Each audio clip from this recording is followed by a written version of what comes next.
मुख्यमंत्री मनोहर लाल ने शहीदी दिवस के अवसर पर सेक्टर 7 पंचकुला में शहीद आजम भगत सिंह के नाम पर बनने वाले सामुदायिक केंद्र का शिलान्यास किया। इससे पूर्व मुख्यमंत्री ने शहीद भगत सिंह चौक सेक्टर 15 स्थित शहीद भगत सिंह की प्रतिमा पर पुष्पांजलि अर्पित कर उन्हें नमन किया। मुख्यमंत्री ने उपस्थित जनसमूह से आह्वान करते हुए कहा कि हमें क्रांतिकारियों और वीर शहीदों द्वारा दिलाई गई आजादी को अवसर मानकर अपने स्वाभिमान और गौरव को कायम रखते हुए आगे बढ़ना होगा। समाज में व्याप्त कुरीतियों जैसे नशा, महिलाओं के प्रति अपराध और देश विरोधी ताकतों के खिलाफ लड़ना होगा। उन्होंने कहा कि हम सभी को अपना सामाजिक दायित्व पहचानते हुए प्रधानमंत्री मोदी द्वारा दिए गए मूल मंत्र सबका साथ, सबका विकास, सबका विश्वास और सबका प्रयास के अनुरूप आगे बढ़ना होगा। जैसा देश के प्रधानमंत्री श्री नरेंद्र मोदी जी ने कहा है कि सबका साथ, सबका विकास, सबका विश्वास, सबका प्रयास, अगर हम सब प्रयास नहीं करेंगे तो इन चीजों पर आगे नहीं बढ़ सकते। सरकार तो एक वातावरण को बना सकती है, एक वातावरण को हमारे काम करने लायक, जिसमें किसी को कठिनाई ना आए, किसी को दिक्कत ना आए, ऐसा सरकार का काम है। इस दिशा में आगे बढ़ने के लिए सरकार एक कदम आगे रख सकती है, लेकिन सबका सहयोग मिलेगा तो ये एक कदम के साथ 4 कदम हम आगे बढ़ जाएंगे निश्चित रूप से।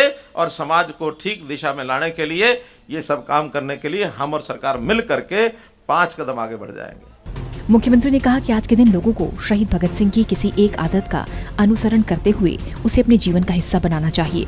उन्होंने कहा कि शहीद भगत सिंह को पढ़ने की आदत थी। जेल के दौरान भी वो कुछ न कुछ पढ़ते रहते थे, इसलिए हमें अपने जीवन में ज्ञान को बढ़ाते रहना चाहिए। उन्होंने कहा कि हम सभी के पास ऊर्जा है और उस ऊर्जा को सही दिशा में उपयोग करने के लिए ज्ञान आवश्यक है।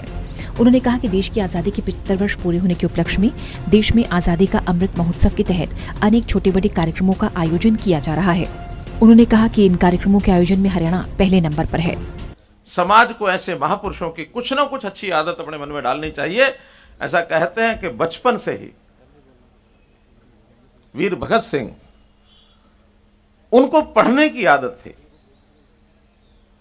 उनको स्वभाव था कि 10 दिन में, 15 दिन में एक पुस्तक नई पढ़ करके, इवन जेल में भी गए तब भी पढ़ाई उन्होंने नहीं छोड़ी है। तो क्या अपने जीवन में एक उनकी आदत लगा सकते हैं कि हम हर दिन कुछ ना कुछ नया पढ़ करके ही दिन का काम समाप्त करेंगे? क्या 10 दिन में, 15 दिन में कोई एक पुस्तक पढ़ सकते हैं? ये जो ज्ञान है इसका भी बहुत उपयोग है। हमारी भावनाएं अपनी जगह हो सकती हैं, लेकिन भावनाओं के साथ अगर ज्ञान नहीं हुआ तो वही भावनाएं किसी दूसरी दिशा में हमको अगर गलत ढंग से प्रेरित कर गई तो विध्वंसात्मक भी काम हो सकता है। हमारे अंदर की ऊर्जा है, लेकिन ऊर्जा को ठीक दिशा देने के लिए ज्ञान बहुत बड़ा एक आवश्यक साधन है। तो इसलिए हम किताब पढ़ें, जज्बात उनके सीखें और फिर देश और समाज के लिए काम करें। 23 मार्च एक तारीख नहीं, ये कहानी है शहीद भगत सिंह, सुखदेव और राजगुरु की, एक विचारधारा की, एक जज्बे की। सीएम ने कहा कि भारतवर्ष पूरी दुनिया में मात्र एक ऐसा देश है जहां ऐसी गौरव गाथाएं सुनने को मिलती हैं।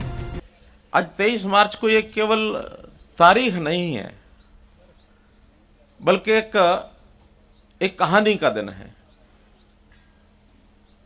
और वो कहानी है शहीद भगत सिंह की, शहीद सुखदेव की, शहीद राजगुरु की। और ये भगत सिंह, सुखदेव, राजगुरु, ये भी कोई केवल एक नाम नहीं है, बल्कि एक विचारधारा, एक जज्बा, जो अगर दुनिया में कहीं मिलता है तो ऐसे वीर शहीदों का जो जज्बा, ये कहानियां भारतवर्ष में ही मिलती हैं, दुनिया में और कहीं नहीं मिलती हैं।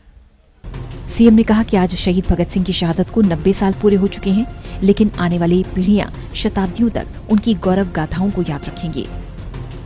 टोटल न्यूज के लिए चंडीगढ़ से अनिल कुमार की रिपोर्ट।